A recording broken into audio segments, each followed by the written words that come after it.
한 소년이 한 소녀와 수영장에서 입을 맞춥니다. 곧 소년은 소녀를 다락방으로 데리고 가고 라디오를 켜 분위기를 잡은 뒤 사랑을 나누는데요. 어쩌면 두 사람에게 있어 낭만적일 수도 있는 이 순간, 소년의 시선은 소녀가 아닌 라디오 옆 시계에 머무릅니다. 늦은 오후가 되자 소년의 집에는 손님들이 모이고 소년은 피아노를 치며 손님을 맞이하는데요. 피아노 위에는 라디오 옆에 놓여있던 시계가 또 한 번 보란듯이 놓입니다. 소년은 왜 계속 시계를 확인하는 걸까요? 소년이 기다리고 있는 시간이 다가오면 어떤 일이 벌어지는 걸까요? I'll see you at midnight. 1983년 여름, 17살 엘리오는 별장 밖 택시가 도착하는 소리를 듣습니다. 택시에서 하늘색 셔츠를 입은 남자가 내리고 남자는 자신을 올리버라고 소개하죠. 매해 여름, 아버지는 아버지의 일을 도울 대학원생을 별장으로 불렀고 올해 여름 손님은 자신감 넘쳐 보이는 미국인 남자 올리버라고 합니다. 엘리오는 그해 여름 손님에게 자신의 방을 내어주고 My room is now your room. I'll be next door. 여름 손님은 방으로 안내받자마자 여독에 피곤했던 듯 그대로 침대 위에 누워 골아 떨어집니다. 다음날 아침, 엘리오는 가족들과 함께 아침 식사를 하는데요. 올리버가 비어있던 자리에 앉고 반숙 하나를 순식간에 먹어치웁니다. 엘리오의 어머니가 눈치 빠르게 올리버에게 계란 하나를 더 먹으라고 권하자 올리버는 어머니께 라고 말하며 더 먹기를 거부합니다. 엘리오는 올리버에게 마을 곳곳을 소개합니다. 둘은 짧게 대화를 나누기도 하는데요. We only come here for Christmas and some other vacations. I thought you were Jewish. Besides my family, you're probably the only other Jew to set foot in this town. 두 사람의 몸에 유대인 피가 흐른다는 공통점을 발견한 것 외에는 더 이상 이야기가 이어지지 않습니다. 심지어 올리버는 엘리오에게 All right, later. 라고 말하며 일방적으로 대화를 끊고 순식간에 엘리오 앞에서 사라지죠. 이탈리아에 도착하고 얼마 되지도 않았는데 올리버는 엘리오도 몰랐던 마을 사람들과 친분이 생겼습니다. 그들과 인사를 나누고 포커를 치며 배구 경기도 즐기죠. 매너 좋고 밝은 성격의 올리버를 부모님은 물론 마을 사람들 모두가 좋아합니다. 올리버는 자유롭고 유쾌한 성격에 풍부한 지식도 갖췄는데요. 아프리콧, 살구의 단어의 유래에 대해 고고학자인 아버지가 이야기를 꺼내자 올리버는 I may have to disagree with you there, Professor. 라고 말한 뒤 아버지가 설명한 것과는 또 다른 전문 지식을 이야기하며 자신의 의견을 밝히기도 합니다. It's courtesy of Philology 101. Flying colors. 엘리오는 완벽해 보이는 올리버가 어쩐지 불편합니다.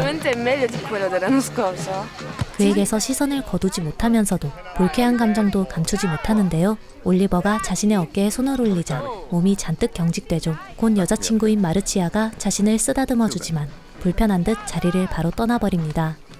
엘리오는 올리버를 향한 불쾌감을 가족들 앞에 드러냅니다. Non mi sembra ineducato come dice later. Later. 어머니와 아버지는 6주간 집에 머무를 여름 손님과 아들이 사이좋게 지내길 바라며 올리버를 옹호하는 듯한 말을 한마디 건넵니다. I think he's shy. You'll grow to like him.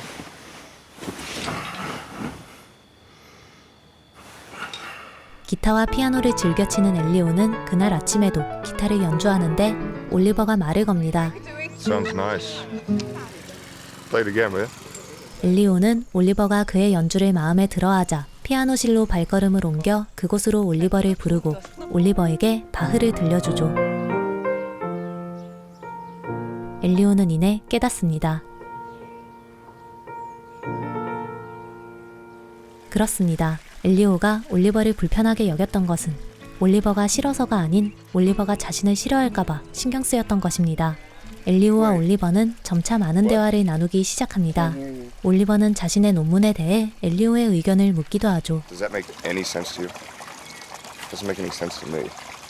I don't think it makes any sense to your dad either. Maybe you did when you wrote it.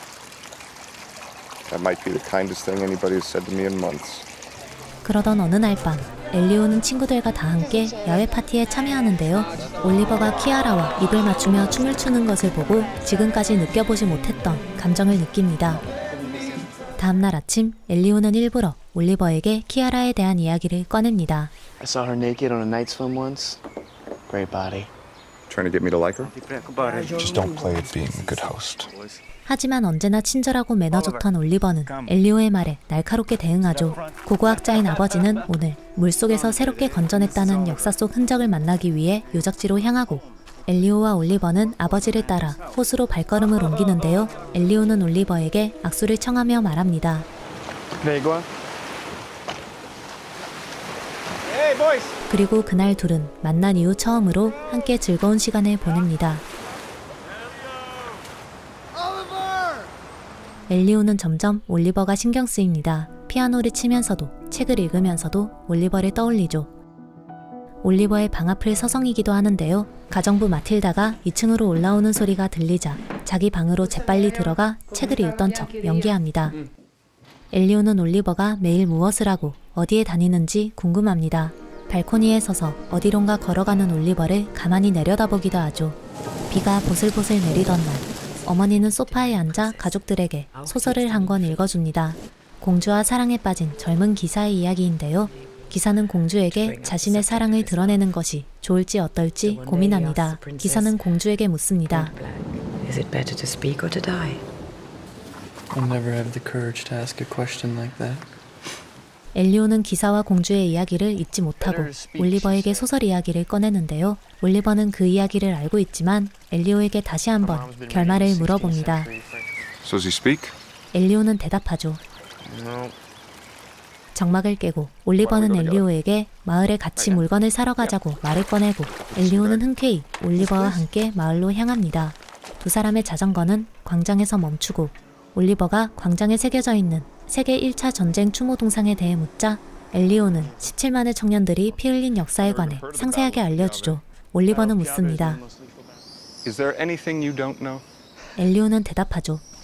I know nothing, Oliver.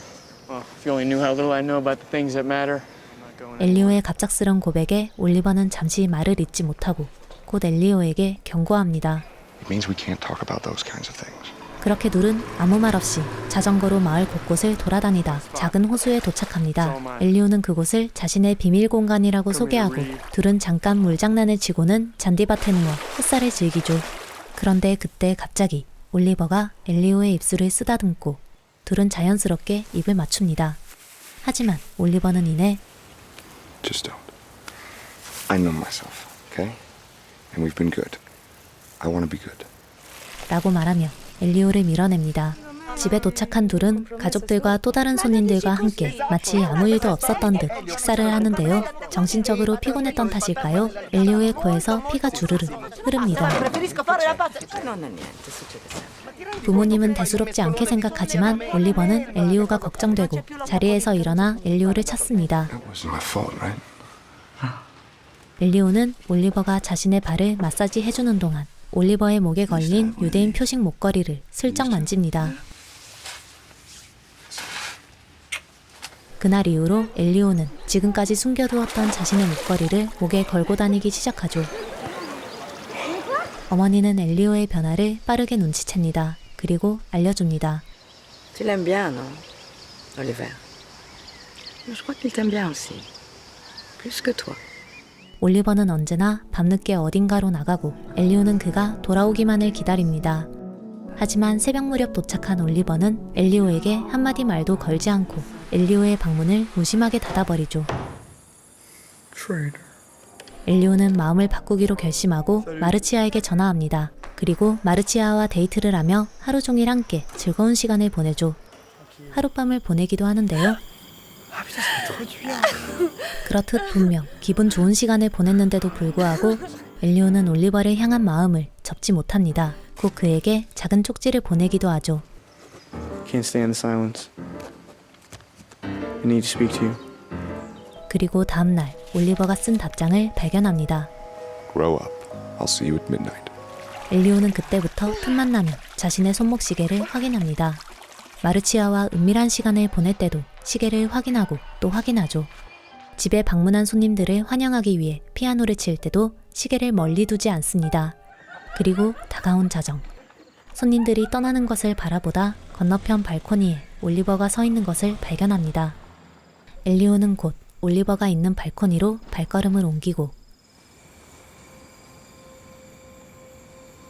둘은 발소리가 아래층에 들리지 않도록 살금살금 방으로 걸어 들어갑니다. You okay? Me okay? 그리고 둘은 그토록 바라던 시간을 보내죠. Call me by your name and I'll call you by mine. Elio. 엘리오는 여름이 지나면 이곳을 떠날 올리버에게 마지막 날을 약속합니다. You wore that shirt the first day you were here. Will you give it to me when you go? 다음날 아침 어젯밤의 일로 엘리오는 갑자기 머릿속이 혼란스러워지고 올리버에게 차갑게 대하는데요. You gonna hold what happened last night against me? 하지만 그 어떤 불안한 생각들보다 올리버를 향한 마음이 간절했던 엘리오는 Later. 머릿속을 헤집는 온갖 걱정들을 뒤로하고 그에게 다시 한번 달려갑니다. You're not sick of me yet? No, I just wanted to be with you. Do you know how happy I am that we slept together?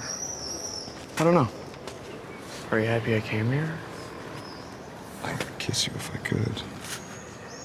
며칠 뒤면 떠날 그해 여름 손님과 사랑에 빠진 소년 엘리오. 두 사람의 사랑은 여름이 지나고도 이어질 수 있을까요?